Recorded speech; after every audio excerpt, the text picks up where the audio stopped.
ನಮಸ್ಕಾರ ಸ್ನೇಹಿತರೆ, ನಾವೀಗ ಶಿವಮೊಗ್ಗ ಜಿಲ್ಲೆ ಭದ್ರಾವತಿ ತಾಲೂಕು ಹರಿಕೆರೆಯಲ್ಲಿ ಇದ್ದೀವಿ. ಹರಿಹರಪ್ಪ ತೋಟದಲ್ಲಿ ನಾವು ಈಗ ಒಂದು 4 ತಿಂಗಳ ಕೆಳಗಡೆ ಇವರಿಗೆ ಸಾವಯವ ಸಸ್ಯ ಸಂಜೀವಿನಿ ಸಾವಯವ ಗೊಬ್ಬರವನ್ನು ಕೊಟ್ಟಿದ್ವಿ. ಅದಾದಮೇಲೆ ವಿವಾ ಮಾರ್ಟಿಂದ ಡೆವಲಪರು, ಕಿಸನ್ ಕಿಂಗು, ಗ್ರೋತನ್ನು ಬುಡಕ್ಕೆ 1 ಲೀಟ್ರ್ ಅಂತೆ ಹಾಕ್ಸಿದ್ವಿ. ಈಗ ಅವ್ರ ತೋಟದಲ್ಲಿ ಇದ್ದೀವಿ. ನಮ್ಮ ಒಟ್ಟಿಗೆ ನಮ್ಮ ಹರಿಹರಪ್ಪ ರೈತರು ಇದ್ದಾರೆ. ಅವ್ರ ಹತ್ರನೇ ಮಾತಾಡೋಣ ಬನ್ನಿ.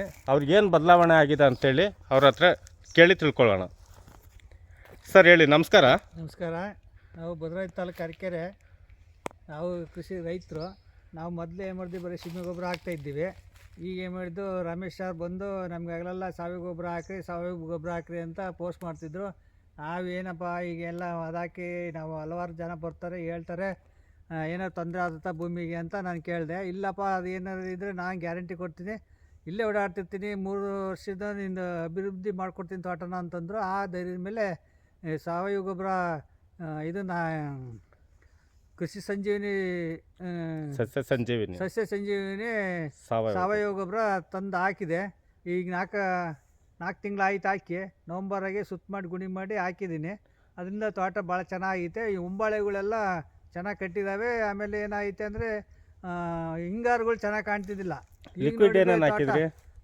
ಲಿಕ್ವಿಡ್ ಏನೇನು ಹಾಕಿದ್ರಿ?